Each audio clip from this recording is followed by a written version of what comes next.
Bonjour tout le monde et bienvenue sur Money Tree, le podcast qui vous parle d'investissement et de finances personnelles au sens large et sans tabou. Est-ce que tu peux nous dire quel a été ton premier investissement en Espagne? Et évidemment, on va faire un peu en mode teasing, parce que des fois on dit oui, alors moi j'ai tant d'appart, et puis après on commence l'histoire. Non, tu commences au début, tu vas nous faire un peu chronologique. Ok. Bon, saute les étapes qui du coup Ouais, sont pas très intéressantes. je vais éviter d'être chiant. Voilà. Mais si tu en as acheté 8 d'un coup, ça va plus vite quoi. Tu vois. Bah non, ça n'a pas été mon cas. Ça n'a Ok. pas été mon Allez, cas. vas-y, À l'époque, donc 14 ans en Espagne, mais 7 ans à Madrid, Ouais. je bossais pour une boîte d'informatique. Donc, à force de faire des petits boulots, à un moment j'ai trouvé un vrai boulot. J'étais responsable commercial dans une boîte d'informatique worldwide, quoi, américaine, française, et je gagnais bien ma vie. Je gagnais plutôt bien ma vie.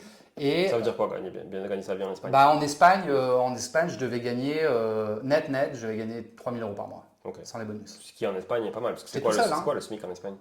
Je crois qu'on est à 1050, quelque chose comme ça, mais c'est en 14 payes. Tu sais, t'as la paye cadeau pour l'hiver et l'autre pour l'été. Ah ouais. C'est du marketing, hein. Le montant c'est le Oui, même. le montant, C'est juste c'est qu'en le fait, même, on te fait croire qu'en hiver, Ouais. le mec il pense au cadeau de Noël de tes gamins, sauf que c'est juste l'argent qu'il te doit. Ouais. Et pareil pour le chiringuito en été, il fait croire qu'il t'offre les mojitos, mais en fait c'est juste la partie proportionnelle qu'il te doit. Ok. En fait. Mais voilà. En fait, c'est en 14 payes, mais ça doit faire quelque chose comme ça, 1050, 1100 € par Ok. mois. Ouais. Donc c'est entre le Portugal et la France quoi. À peu près. Oui, voilà, c'est ça. Bah, de toute façon, tu regardes, hein, sud, nord, plus tu descends, moins tu es payé, plus tu montes, plus tu l'es. Et plus t'as soleil. Bah, exactement. Mon collègue qui était avec moi, il est suisse, là-bas, tu es caissier, tu gagnes 4 000 francs. Quoi. Ouais. Qui est 4 000 € quasiment. Donc, Ouais, en France. mais la partie proportionnelle, c'est la même. Ouais. C'est-à-dire que tu as un loyer, tu as un studio à 2008. Ouais. Donc en fait, c'est exactement la même chose. Ah oui, C'est du marketing en fait, ça dépend comment tu présentes les choses. Et donc, je gagnais un petit peu, je gagnais bien ma vie. Alors à l'époque, moi je sais que maintenant il y en a beaucoup qui crachent là-dessus, franchement je ne comprends pas pourquoi, après ces 14 ans après, je ne sais pas ce qu'ils ont dit depuis, mais moi je me suis formé au début tout seul à travers les livres, je lisais beaucoup, donc Père riche, Père pauvre, L'homme le plus riche de Babylone, tout ça, et en fait c'est pas que c'était focus sur l'IMO, mais c'était focus sur une manière de se comporter Tout à fait. pour à un moment avoir les moyens d'investir dans l'immobilier, tu vois.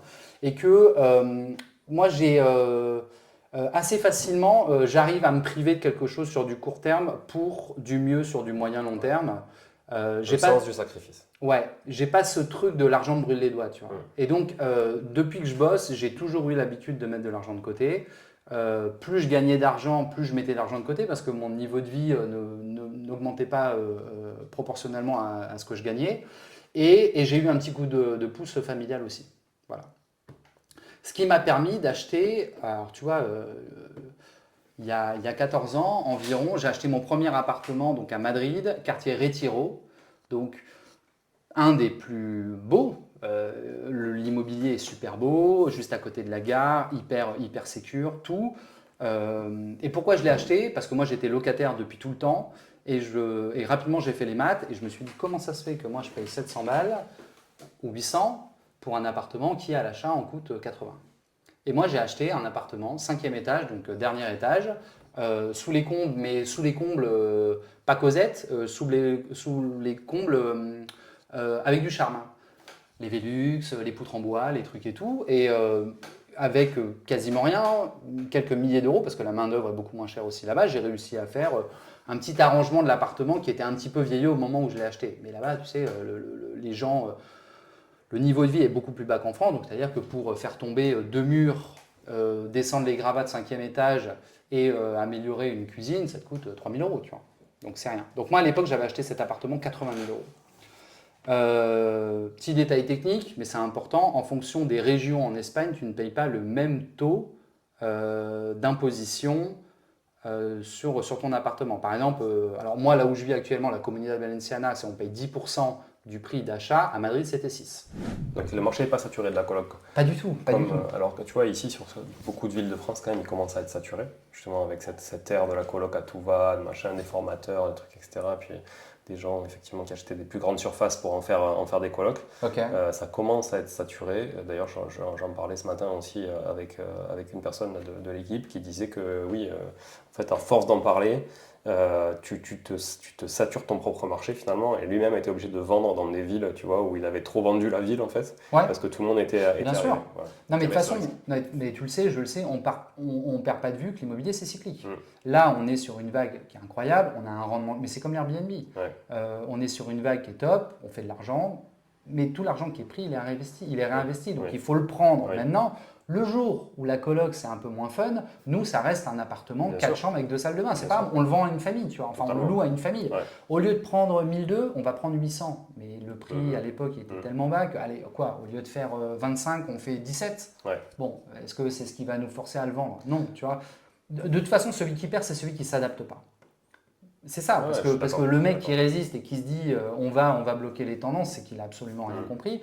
Nous, notre boulot, c'est d'être au contact du marché, de voir ce qu'il offre et de voir ce que le marché demande. Et puis, avec ça, Airbnb s'est créé, la coloc s'est créée. Nous, dans le centre-ville d'Alicante, ils ont fait un co-living où maintenant, le principe, c'est des gens très âgés qui n'ont pas envie d'être dans des EHPAD, des mouroirs où ils ne voient personne, où la dame qui s'occupe d'eux, elle en lance la purée à la cuillère parce qu'il y en a 18 à nourrir en moins de 4 minutes, tu vois.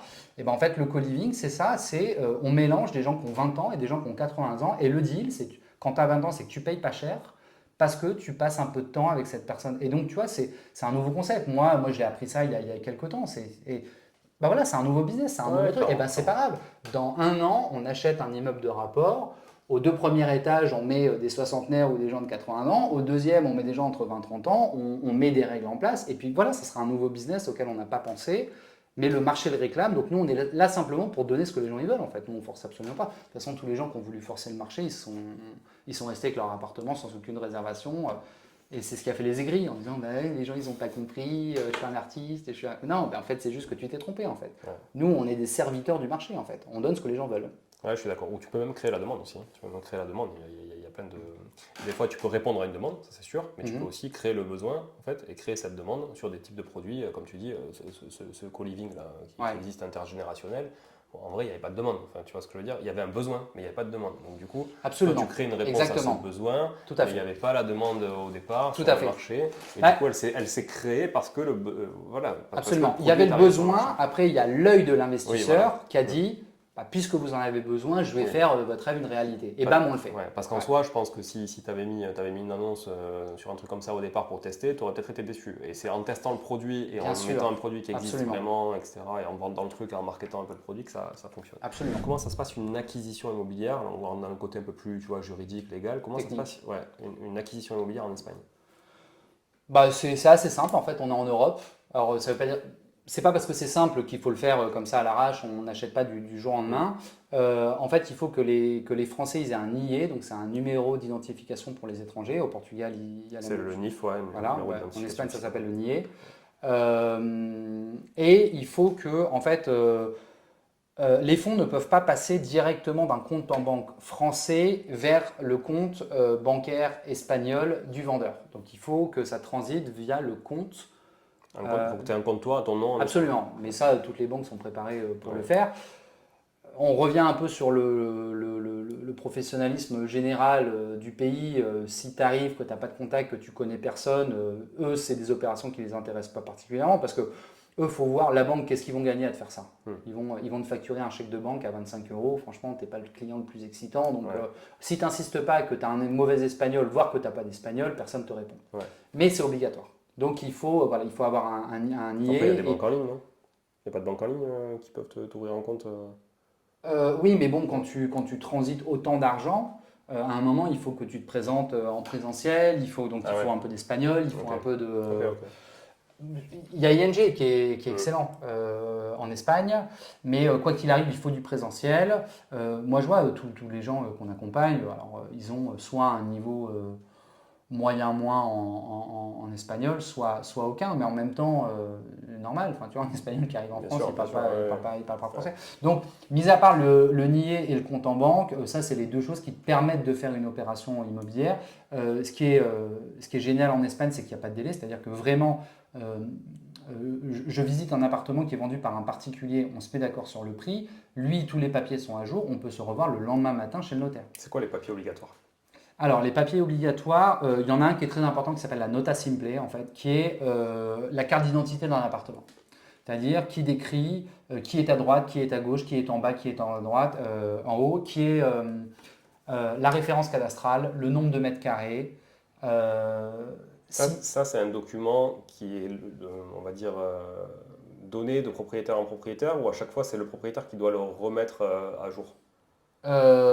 Alors, c'est un papier que le notaire a besoin pour inscrire la nouvelle opération. Mais avant de se retrouver chez le notaire, parce que quand tu es chez le notaire, tu es le dos au mur, Ouais. on est là pour signer et pour faire le virement. Toi, tu as la possibilité d'aller au cadastre en fait et de demander Ah, donc c'est le cadastre. Donc, Ouais. Ok, cette nota simple, mais que tu sois le propriétaire ou pas du tout. ok. Ouais. Donc, Donc il y a un titre de propriété, j'imagine, quand même, pour justifier que c'est bien bien sûr, donc propriétaire. ça s'appelle l'escritura. C'est bien propriétaire. Oui, Ouais. alors, mais ça c'est Ouais. comme en France, hein, Ouais, c'est un ouais. document, ça fait une vingtaine de pages qui reprend en gros C'est toutes l'acte les informations. notarié Absolument, de ton absolument. acquisition. Mais en fait, l'acte notarial se transmet chez le notaire. Ok. C'est-à-dire que si toi tu veux vérifier que le bien il n'est pas d'hypothèque en cours qui n'ont pas été payées ou des dettes, par exemple l'IBIS que je te disais tout à l'heure, la taxe d'habitation Oui. en France, pardon. Oui. La taxe foncière. Ouais. Foncière, on dit Ouais. ok. Parce que tu as deux taxes en France, la foncière et l'habitation. Ok. Je crois qu'il y en avait une des deux qui avait sauté, non? Oui, elle a sauté, mais du coup. Mais ils t'ont mis la cuenta sur la deuxième. Un donc, peu, ouais. ouais, Un peu, c'est c'est Jérôme un peu ça. Agex. C'est un peu ça. J'enlève 50 à C'est un gauche, peu je le te sujet mets, je te mets d'actualité, 200 à ouais. droite. Voilà. Ouais. Paris, 50-60% d'augmentation de la taxe Magnifique. foncière pour compenser. Les gens parlaient tout à l'heure, enfin hier avec mon associé. À un moment, il va falloir qu'on distribue des médailles à tous ces gens. Moi, je m'étonne que la France soit encore peuplée avec ce genre d'histoire. Ouais. Enfin, c'est une prouesse de tous les jours que de rester ici et d'avoir envie de faire des choses. Parce que quand on parlait du Casso sur YouTube, bon, lui, il craint rien, et puis voire même on le nourrit gratuitement, donc why not. Mais pour les gens qui ont envie de se lever, qui ont envie de faire et qui sont un peu drivés par machin, faut être motivé. c'est-à-dire que c'est pas comme si c'était assez dur de gagner de l'argent. Après, il faut quand même te battre 2 fois pour le conserver. Regardez, Non mais c'est ça. dans la logique, on est quand même sur un truc de... Ouais.